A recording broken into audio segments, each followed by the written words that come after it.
আসসালামু আলাইকুম আপু। ওয়ালাইকুম আসসালাম। অনেকদিন ধরে আমার এই গল্পটি তোমাকে বলতে চাচ্ছি, কিন্তু আর সময় পাচ্ছিলাম না।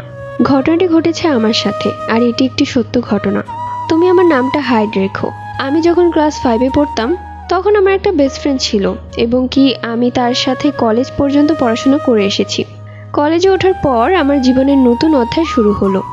আমাকে একটা ছেলে অনেক পছন্দ করত। সে সবসময় আমার পিছু করত।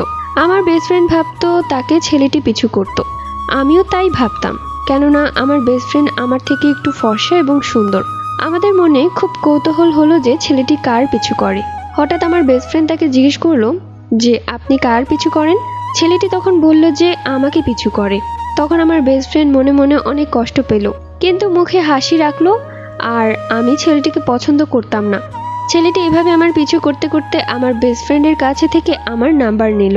তো এইভাবে আমাদের ফোনে কথা হতো। ফোন দিয়েছিল সেই দিন। আমি ফোনটা ধরে বললাম, কে আপনি? সে বলল, আমি আপনার ভীষণ কাছের মানুষ। আমি বললাম, তাই নাকি? তারপর সে তার পরিচয় দিল।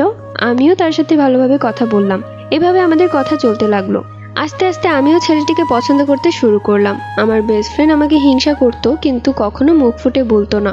কিছুদিন পর আমি দেখতে পারলাম যে আমার বিএফ এর সাথে আর ভালোভাবে কথা বলছে না, আমার সাথে আমাকে আর পাত্তাই দিচ্ছে না। একদিন আমার বেস্ট ফ্রেন্ড, আমি আর আমার বয়ফ্রেন্ডের ঘুরতে যাওয়ার কথা ছিল।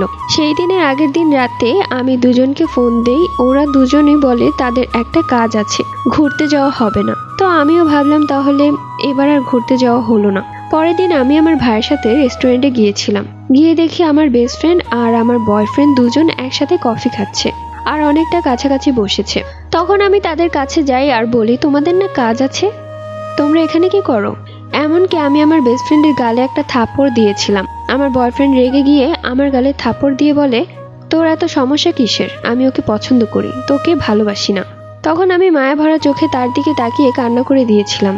সে বলল, তুই যা এখান থেকে, তোর আর আমার সাথে কথা হবে না, আজ থেকে আমাদের ব্রেকআপ। তখন আমি বাসায় এসে অনেক কান্না করি, কেননা আমি তাকে রিয়েল লাভ করতাম। তো তখন আমার ফুফাতো বোন আমাকে সান্ত্বনা দিয়ে বলে যে তোর জীবনে ভালো কেউ আসবে, যে তোকে কখনো মারবে না, কখনো বকবে না, সবসময় ভালোবাসবে। তার 1 বছর পর আমার বাবা মা আমার জন্য একটি সম্বন্ধ আনে। ছেলেটি ডাক্তার ছিলেন। তারপর আমার বাবা মা বিয়ে ফাইনাল করে। আমার বিয়ে হয়ে যায়। বিয়ের 1 বছর পর আমার পেটে বাচ্চা আসে। আমরা সুখে শান্তিতে একটি পরিবার তৈরি করেছিলাম। আমি আমার আগের বয়ফ্রেন্ডের কথা তখন প্রায় ভুলেই গিয়েছিলাম। হঠাৎ আমার ফোনে একটি আননোন নাম্বারে কল আসে। আমি কলটা রিসিভ করি। ওপাশ থেকে আমার বয়ফ্রেন্ড কান্নাকাটি করে আর বলে যে ও আমাকে ভীষণ ভালোবাসে, ও আমাকেই বিয়ে করতে চায়। ও জানে আমার বিয়ে হয়ে গেছে, তাও আমাকেই চায়। আমি তখন রাজি হইনি। ফোন কেটে ওকে ব্লক করে দিয়েছিলাম। তো অন্য একটি নাম্বার দিয়ে ও আমাকে আবার কল দেয়। তখন রাত 2টা বাজে, আমি ঘুমিয়েছিলাম।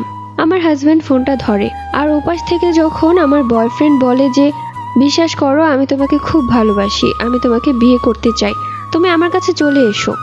তখন আমার হাজব্যান্ড বলে যে কে তুমি? তখন আমার বয়ফ্রেন্ড সুযোগ পেয়ে যায় আর বলে যে দেখো, আমরা দুজন দুজনকে ভালোবাসি, এখন আমরা দুজন দুজনকে ছাড়া বাঁচতে পারবো না, তুমি আমাদের মাঝখান থেকে চলে যাও প্লিজ। এই কথা শুনে আমার হাজব্যান্ড আমাকে ডাকে এবং সব কথা বলে। তখন আমি ফোনটা তার কাছ থেকে নিয়ে নেই আর আমার বয়ফ্রেন্ডকে অনেক বকা দিই। তারপর আমার হাজব্যান্ড আমাকে বলে, তুমি আমায় আগে থেকেই বললেই তো পারতে, আমি কখনোই তোমাকে বিয়ে করতাম না। আমি তখন তাকে বলি, বিশ্বাস করো, ওর সাথে আগে সম্পর্ক ছিল, কিন্তু এখন আর কিছুই নেই। তারপর আমার হাজব্যান্ডকে সবকিছু খুলে বলি। আমার হাজব্যান্ড বুঝতে পারে এবং আমাকে সিম পাল্টে দেয়। এইভাবে আমি সুখে শান্তিতে আমার বাচ্চা এবং হাজব্যান্ডকে নিয়েছিলাম। একদিন আমার শাশুড়ি তার বোন অসুস্থ হয়েছিল, তো তাদের বাসায় গিয়েছিল, আর বাসায় আমি একা ছিলাম। আমার হাজব্যান্ড গিয়েছিল হসপিটালে। তো এই সময় দরজায় কেউ নক করে। দরজা খুলে দেখি আমার বয়ফ্রেন্ড দাঁড়িয়ে আছে। সাথে সাথে আমি দরজা বন্ধ করতে চেয়েছিলাম, কিন্তু আমি ছেলে মানুষের সাথে পেরে উঠতে পারিনি। এরপর ও আমার নাকে কিছু একটা ধরে আর আমি সাথে সাথে অজ্ঞান হয়ে পড়ে যাই। আমার যখন জ্ঞান ফিরে তখন আমি দেখি একটা অন্ধকার রুমে আমি বন্দী। আমার মুখে কাপড় বাঁধা, আমার হাত বাঁধা আর পা বাঁধা। ওই সময় আমি যতটা শক্তি আছে সবটুকু দিয়ে চিৎকার করার চেষ্টা করি। তখন দরজা খুলে কেউ একজন রুমের ভেতর প্রবেশ করে। গঠন দেখে বুঝতে পারি সেটি আমার আগের বয়ফ্রেন্ড। ও আমার কাছে এসে বলে, তোমাকে আমি খুব ভালোবাসি, আমি তোমাকে ছাড়া বাঁচতে পারবো না, আমি তোমাকে বিয়ে করতে চাই। আমি জানি যে তোমার বিয়ে হয়ে গেছে, তোমার বাচ্চা আছে, কিন্তু আমি তা মানবো না, তাদেরকে ছেড়ে আমার কাছে চলে আসো। তখন আমি কি করবো বুঝতে না পেরে তাকে বললাম যে আচ্ছা ঠিক আছে, তুমি আমায় ছেড়ে দাও, আমি আমার হাজব্যান্ডকে ডিভোর্স দিয়ে তারপর তোমার কাছে চলে আসব। তখন সে পাগলের মতো বলল, সত্যি তুমি আমার কাছে চলে আসবে? তাহলে আমি তোমাকে নিয়ে খুব খুশি থাকবো আর কখনো তোমাকে ঠকাবো না। আমি বললাম হ্যাঁ সত্যি চলে আসব। সে বলল, তুমি যাওয়ার আগে তোমার রক্ত আমাকে কিছু দিয়ে যাও। আমি কেমন একটা সন্দেহ করলাম, কিন্তু সেটা আমার মুক্তি পাওয়ার পথ। তাই আমি আমার আঙুলে একটা সুই দিয়ে ফুটো করে 3 ফোঁটা রক্ত তাকে দিয়ে আসলাম। তারপর আমি বাসায় এসে আমার হাজব্যান্ডকে সবকিছু খুলে বললাম। আমার হাজব্যান্ড বলল ঠিক আছে, তোমার আর যেতে হবে না।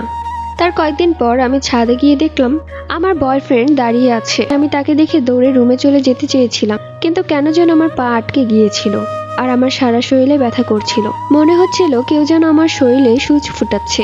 তখন দেখি আমার বয়ফ্রেন্ডের হাতে একটা পুতুল, এবং সে সেই সূচটা দিয়ে পুতুলটাকে ইচ্ছে মতো খোঁচাচ্ছে। সন্দেহ করেছিলাম, তাই হলো, সে আমার উপর কালো জাদু করেছে। তারপর আমি অজ্ঞান হয়ে পড়ে যাই। আমার আর কোনো কিছুই মনে নেই। যখন জ্ঞান ফিরলো তখন দেখলাম আমার হাজব্যান্ড পাশে। তাকে জিজ্ঞেস করলে সে বলে আমাকে সে ছাদে অজ্ঞান অবস্থায় পেয়েছে। আমি সবকিছু খুলে বলি। সে সবকিছু শুনে বলে একটা ভালো কবিরাজকে দেখাবে। তারপর আমরা একটা ভালো কবিরাজের কাছে যাই। কবিরাজ আমাকে একটা তাবিজ এবং বাড়িটা বন্ধ করে দিয়ে যায়। এরপর থেকে মাশাআল্লাহ আমি খুব ভালোই ছিলাম, আমার আর কোনো সমস্যা হয়নি। কিন্তু একদিন হঠাৎ করে আমার মা খুব অসুস্থ হয়ে পড়ে। তাই আমার মাকে দেখার জন্য আমরা সেখানে যাই। সেদিন যাওয়ার পথে আমি আমার বয়ফ্রেন্ডকে দেখেছিলাম। সো এটাই ছিল আপুটির স্টোরি। তোমাদের কাছে কেমন লেগেছে অবশ্যই কমেন্ট করে জানিয়ে দিও। আর ভুলেও কেউ এরকম ছেলেদের সাথে সম্পর্কে জড়াবে না, তাহলে জীবন ধ্বংস হয়ে যাবে। সবাই ভালো থেকো, দেখা হবে নতুন কোনো স্টোরিতে। আল্লাহ হাফিজ।